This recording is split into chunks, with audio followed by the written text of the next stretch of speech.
جن کو بہت زیادہ کالج اور یونیورسٹی پر فخر ہے ان کے میتھس کو بھی میں دیکھنا چاہوں گا. آؤ جو دین رسول پر حملہ کرتے ہیں یا علماء امت کو تانا دیتے ہیں کہ مولوی کا کتنا بساط مسلح سے گھر تک اتنا ہی ہوتا ہے, یہی شاید اس وقت بھی خیال رہا ہو. سر ضیاء الدین ایک بڑے ماہر میتھس کے جاننے والے تھے. انہوں نے مولانا سید سلیمان اشرف صاحب سے کچھ باتوں میں ان معاملات کو پوچھا کہ کچھ حساب ایسے ہیں, کچھ میتھس ایسے ہیں جو مجھے سمجھنا ہے, اور یہاں اس وقت ان تمام چیزوں کو جاننے والا کوئی نہیں ہے. مولانا سید سلیمان اشرف صاحب نے کہا کہ ایک کام کیجئے, ہمارے استاد ہیں مولانا احمد رضا خان صاحب, بریلی شریف میں رہتے ہیں, آپ ان کے پاس جا کر ڈسکس کر لیں, گفتگو کر لیں, شاید یہ فنڈا حل ہو جائے آپ کا. وہ مسکرا کر کے کہے مولانا یہ مولوی لوگوں کا کام نہیں ہے, میں اس کو جرمن اور آکسفورڈ کے بڑے بڑے یونیورسٹیوں سے رابطہ کر چکا ہوں, وہاں سے اب تک جواب نہیں آیا, جرمنی سے, لندن سے. مولانا سلیمان اشرف صاحب نے فرمایا کیا بات ہے, ایک بار مل کر کے دیکھ تو لیں, جرمنی بہت دور ہے, انگلینڈ بہت دور ہے, بریلی قریب ہے علی گڑھ سے, آپ جا کر کے تو آئیں. وہ کہتے ہیں میں ان کی بات پر آیا, یہاں جب تشریف لائے اعلیٰ حضرت فاضل بریلوی رضی اللہ تعالیٰ عنہ عصر کی نماز کے بعد بیٹھتے تھے چارپائی پر, اور لوگ آنے والے ملاقات کرتے, اپنی اپنی حاجتیں لے کر آتے. وہ آئے, مولانا سلیمان اشرف صاحب نے پہلے ہی خط لکھا تھا اعلیٰ حضرت کو کہ فلاں فلاں صاحب ہیں, آپ ان کو اجازت ملاقات عطا فرمائے. اعلیٰ حضرت رضی اللہ تعالیٰ عنہ نے ان سے بات کرنا شروع فرمائی. انہوں نے کہا کہ میرے پاس ایک سخت مسئلہ پیش آیا ہے حساب کا, میتھس کا, میں وہ آپ سے ڈسکس کرنا چاہتا ہوں. اعلیٰ حضرت نے فرمایا کہیے کیا بات ہے. انہوں نے کہا میں چاہتا ہوں کہ آپ آرام سے جب آپ کے پاس وقت ہو تب ڈسکس کریں, یہ عصر مغرب کے بیچ کا چھوٹا سا وقت میرے بڑے مسئلے کے لیے ناکافی ہے. اعلیٰ حضرت نے فرمایا کہہ تو دیں کچھ بات اس کی, کیا ہے مسائل. اعلیٰ حضرت نے جب دو بار فرمایا تو سر ضیاء الدین کہتے ہیں, یہ پروفیسر تھے علی گڑھ یونیورسٹی کے, میں نے وہ اپنی ایک قلم اور کاپی میں لکھ کر کے دکھانا شروع کیا کہ یہ مسئلہ ہے. وہ حساب کا, میتھس کا ایک مشکل اور ٹف فنڈا تھا. اعلیٰ حضرت رضی اللہ تعالیٰ عنہ مسکرائے اور 4 جملوں میں جواب عنایت فرمایا اور لکھ کر کے فرمایا سر ضیاء الدین کہتے ہیں میں وہ دیکھتا رہ گیا یہاں تک کہ مغرب کی اذان ہو گئی, اعلیٰ حضرت نماز کے لیے چلے بھی گئے اور میں اسی میں الجھ کر کے رہ گیا. مجھے جو برسوں سے معاملہ سمجھ میں نہیں آیا وہ ایک مولانا کے پاس 10 منٹ میں کیسے سمجھ میں آیا. سر ضیاء الدین کہتے ہیں واپس علی گڑھ آ کر کے انہوں نے داڑھی شریف بھی رکھی اور سید سلیمان اشرف صاحب سے کہا مولانا اب تک میں مولویوں کو ہلکا سمجھتا تھا, مگر مولانا احمد رضا خان سے ملنے کے بعد یقین ہو گیا کہ جو عاشق رسول ہوتا ہے اللہ اس کو دینی صدقے میں تمام علوم عطا فرما دیتا ہے. ایسا علم کا بحر بے کرم میں نے کسی کو نہیں دیکھا. یہ ایک نہیں 2 واقعات علی گڑھ کے یونیورسٹی کے ملتے ہیں, اور ایک پروفیسر صاحب نے بھی اعلیٰ حضرت رضی اللہ تعالیٰ عنہ سے اسی طرح کی ڈسکس کی تھی, گفتگو کی تھی. اعلیٰ حضرت رضی اللہ تعالیٰ عنہ میتھس میں اتنے ماہر تھے, حیرت کی بات ہے جو مسئلہ وہ حل کر رہے تھے, جو مسئلہ وہ حل فرما رہے تھے اس کو سکور یا ارسطوطلیس یا لوگارزم, یہ اس طرح کے جو معاملات ہوتے ہیں ان تمام چیزوں سے ملی ہوئی کچھ باتوں کو وہ ڈسکس کر رہے تھے. آخر میں انہوں نے سر ضیاء الدین نے پوچھا مولانا احمد رضا خان صاحب آپ نے حساب کہاں سے پڑھا, اتنا سارا میتھس کون سی کالج یونیورسٹی سے پڑھا. اعلیٰ حضرت نے فرمایا میں نے میرے والد سے پلس مائنس ملٹیپل ڈیوائڈ کے حساب سیکھے, اس کے بعد کچھ نہیں سیکھا. جو کچھ بھی آتا ہے یہ رسول اللہ کی برکت سے ہے, یہ عطائی علم ہے. اسی کو کہتے ہیں علم لدنی, اس کو کہتے ہیں علم لدنی جو اللہ تعالیٰ اپنے فضل سے بندوں کو عطا کرتا ہے. عزیزان گرامی, لوگ یہ سمجھتے ہوں گے کہ اعلیٰ حضرت کا تذکرہ یہ اتنا کیوں کرتے ہیں. میں کہتا ہوں زندگی بھر کرتے رہو گے تھک جاؤ گے سنتے ہوئے, میں ان کی کتابیں نہیں سنا پاؤں گا آپ کو, ان کی کتابیں نہیں سنا پاؤں گا. آپ سے کسی نے پوچھا تھا پانی کن کن پانیوں سے وضو کرنا جائز ہے, پانی کی اقسام بیان کرنے لگے. یہ ایگریکلچر یا ایگری جو کالج ہیں ایگریکلچر وہاں پر پانی کے اقسام وغیرہ بیان کیے جاتے ہیں. ہائیسٹ جو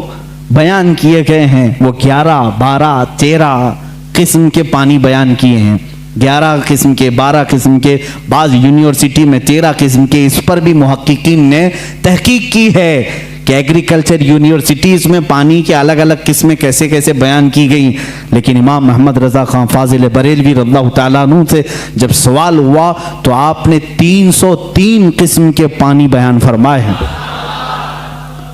اتنے پانی کی اقسام بیان کی۔ اعلیٰ حضرت رضی اللہ تعالیٰ عنہ جس علم پر انگلی قلم اٹھائے ہیں اس کا حق ادا کر دیا ہے، اس کا حق ادا کیا ہے۔ آپ کا دوسرا سفر حج تھا، غالباً 1906 میں آپ دوسری مرتبہ حج کعبہ کے لیے تشریف لے گئے تھے۔ آپ کے بڑے صاحبزادے حجت الاسلام مولانا حامد رضا خان رحمۃ اللہ علیہ بھی آپ کے ساتھ تھے۔ حج کی حاضری کے وقت، اس وقت وہاں پر ظاہر سی بات میں 1906 کی بات کر رہا ہوں، وہابیت کا غلغلہ نہیں تھا، اہل سنت و جماعت تھے، ترکیوں کی خلافت تھی، سنی عاشقان رسول مکہ میں بھی تھے، مدینے میں بھی تھے، علماء حرمین طیبین تھے۔ جیسی علماء کو معلوم ہوا ہندوستان سے ایک جوان عالم دین ہے وہ آئے اور ان کے علم کا توتی بولتا تھا اس وقت، تو اس وقت وہابیوں کے شروع کے فتنے نکلے تھے اور علم غیب رسول پر لوگ سوال کر رہے تھے۔ مولانا سید اسماعیل رحمۃ اللہ تعالی مکہ مکرمہ کے جلیل القدر عالم دین ہیں، سید اسماعیل مکی رحمۃ اللہ علیہ، وہاں پر موجود بڑے بڑے مشائخ ہیں۔ جب مولانا سید اسماعیل مکی رحمۃ اللہ تعالی علیہ کو خبر ہوئی تو ایک دن اعلیٰ حضرت رضی اللہ تعالیٰ عنہ مکہ مکرمہ میں طواف خانہ کعبہ کے بعد آپ مکتبۃ الحرم، مسجد حرم میں جو مکتبہ تھا، کتابیں رکھی جاتی تھی، لائبریری، وہاں جا رہے، یہ پیچھے سے آئے، انہوں نے دیکھا اعلیٰ حضرت رضی اللہ تعالیٰ عنہ کو دیکھا اور اس کے بعد ملاقات ہوئی، گفتگو ہوئی۔ مکتبے میں جب گئے تو وہاں 4 علماء اور بیٹھے تھے، سب کتابیں کھولے ہوئے بیٹھے تھے۔ اعلیٰ حضرت سے ان لوگوں نے عربی میں سوال کیا کہ شریف مکہ گورنر، جو مکہ کے گورنر ہیں، ان کا ذہن خریدنے کے لیے کچھ وہابی علماء علم غیب پر سوالات کر رہے ہیں، ہمارے پاس 5 سوال آئے ہیں،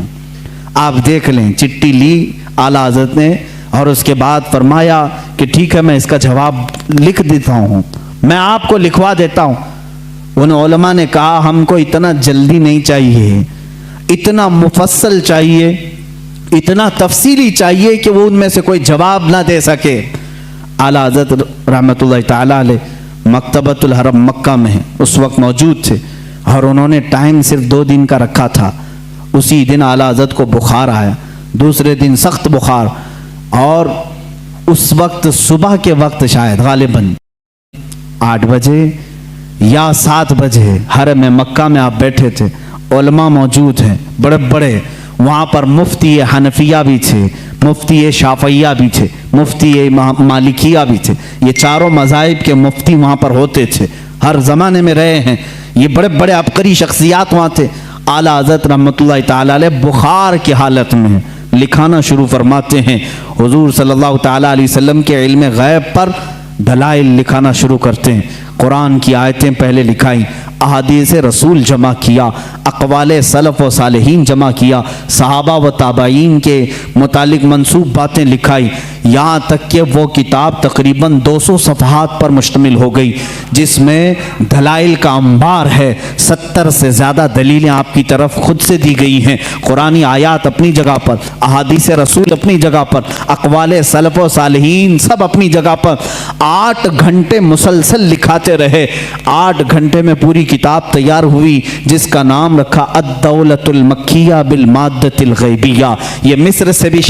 شائع ہوئی ہے، جس کو ابھی نام کی تبدیلی کے ساتھ وہاں کے ایک بڑے مشہور عالم، وہاں کے ایک استاد نے شائع کیا ہے، رفع الریب اما نال المصطفیٰ من الغیب۔ یہ کتاب ایسی ہلچل مچا دی مکہ میں، 8 گھنٹے میں لکھی ہوئی کتاب ہے جس میں تقریباً 200 دلائل موجود ہیں، 70 سے زیادہ اقوال موجود ہیں۔ یہ تمام دلائل لکھنے کے بعد اعلیٰ حضرت رحمۃ اللہ تعالیٰ علیہ اس میں تفسیر کے حوالے جاتے، ریفرنس سب ہیں، ایسا نہیں کہ منہ سے بولتے چلے گئے، تفسیر کے اور اصول حدیث کے ریفرنس ہیں، فلاں حدیث کی کتاب میں یہ عبارت ہے، فلاں تفسیر کی کتاب میں یہ لکھا ہوا ہے، فلاں علم فقہ کی کتاب میں یہ لکھا ہے، فلاں محدث نے یہ بیان کیا، سب کے ریفرنس کے ساتھ لکھایا، جبکہ سامنے آپ کے کوئی کتاب بھی نہیں تھی، ساری چیزیں لکھا کر کے پیش کیا۔ اخیر میں فرماتے ہیں فقیر بیمار ہے، بخار زدہ ہے، علالت میں ہے اور سفر کے حالت میں ہے، ساتھ اپنی کتابیں نہیں رکھتا، میری بساط کے مطابق جو کچھ ذہن میں حاضر ہوا وہ پیش کر دیا، باقی سب اللہ رب العزت جس سے چاہے دین کا کام لے۔ عزیزان گرامی، یہ کتاب جب گورنر مکہ شریف مکہ کے پاس سنائی گئی، پوری رات بھر بیٹھ کر کے وہ شریف مکہ کتاب سنتے رہے، دوسری رات آئی پوری کتاب سنی، یہاں تک کہ علماء مکہ علماء مدینہ حاضر ہوتے ہیں اور اعلیٰ حضرت سے دست بستہ کہتے ہیں آپ اپنی اجازات حدیثہ ہمیں عطا فرمائیں، آپ اپنی اجازات میں ہمیں شامل فرمائیں۔ اسی سفر حج میں اعلیٰ حضرت رحمۃ اللہ تعالی علیہ نے علماء حرمین کو اپنی اجازات عطا فرمائی، لوگ حرم کے علماء سے اپنی اجازت لینے آتے تھے اور حرمین کے علماء نے اعلیٰ حضرت سے اپنی اجازت لینے میں فخر محسوس فرمایا۔ وہاں کے مرجع العلماء تھے، ایک بڑے پائے کے بزرگ ہیں، ان کی بارگاہ میں جب اعلیٰ حضرت پہنچے بڑا ادب کرتے تھے مکہ اور مدینے کے علماء کا، اعلیٰ حضرت نے ان کے زانو کو چوما، ان کے زانو کو چوما، وہ 70 سال سے زیادہ کی عمر کے تھے، انہوں نے برجستہ کہا اے ہندی عالم احمد رضا، حق تو یہ ہے کہ میں تمہارے نالین کو چوموں، حق تو یہ ہے کہ میں تمہارے قدموں کو چوموں۔ اعلیٰ حضرت رضی اللہ تعالیٰ عنہ کو یہ جو مقام دیا علماء حرمین نے، صرف اس لیے کہ جب اس نوجوان عالم دین نے میرے مصطفیٰ کی شان میں اگر کسی نے غیب کے علم پر سوال کیا تو قلم سے ایسا جہاد کیا ہے، دانت کھٹے ہی نہیں ٹکڑے ٹکڑے کر کے رکھ دیے۔ اعلیٰ حضرت رضی اللہ تعالیٰ عنہ کا یہ کمال تھا، جس علم میں آپ نے قلم اٹھایا اس کا حق ادا کیا ہے، اور یہ الدولت المکیہ بالمادۃ الغیبیہ میں سمجھتا ہوں اعلیٰ حضرت کی کرامتوں میں سے کرامت ہے۔ پڑھے لکھے لوگ سمجھیں گے، جاہل تو بھوکتے رہیں گے، ان کو کیا فرق پڑتا ہے، کتاب کا نام بھی پڑھنا نہیں آتا تو کتاب والے کو کیا سمجھیں گے۔ ہاں، کتاب جو پڑھے گا وہ ضرور سمجھے گا کہ اتنی ساری باتیں لکھنے والا وہ بھی بغیر سامنے کتاب کے موجود ہوئے، آخر اتنے سارے ریفرنس کہاں سے دے گا۔ میں اگر آپ ابھی مجھ سے کہیں گے فلاں فلاں چیزوں کا حوالہ دو، مجھے کتاب اٹھانی پڑے گی، میں بولوں گا دیکھ کر کے صفحہ نمبر آپ کو بتاؤں گا، لیکن وہ امام اہل سنت ایسے ہیں کہ آنکھیں بند کر کے کتابوں کے حوالے تک بتا دیا کرتے تھے، ریفرنس اسی وقت لکھا بھی دیا کرتے، اور ملانے والے جب جا کر کے ملا کے دیکھتے ایک سطر کا بھی فرق نہیں آتا تھا، ایک صفحے کا بھی فرق نہیں آتا تھا۔ امام اہل سنت فاضل بریلوی رحمۃ اللہ تعالی علیہ جو سب سے زیادہ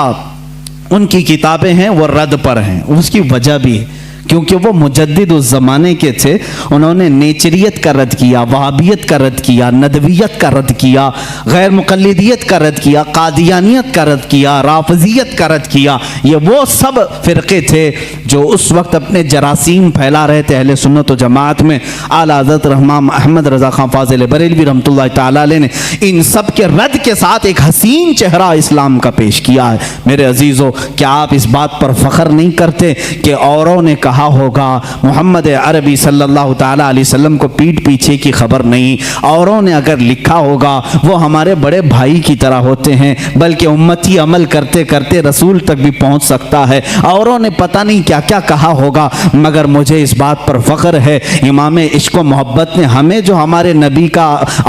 نبی کی عظمت جو بٹھائی ہے اور بتائی ہے وہ اس شان سے بتائی ہے، کہا سرور کہوں کہ مالک و مولا کہوں تجھے، باغ خلیل کا گلے زیبا کہوں تجھے، اے جانے جام میں جانے تجلا کہوں تجھے، تیرے تو وصف عیب تناہی سے ہیں بری، حیران ہوں میرے شاہ میں کیا کیا کہوں تجھے، لیکن رضا نے ختم سخن اس پہ کر دیا، خالق کا بندہ خلق کا آقا کہوں تجھے۔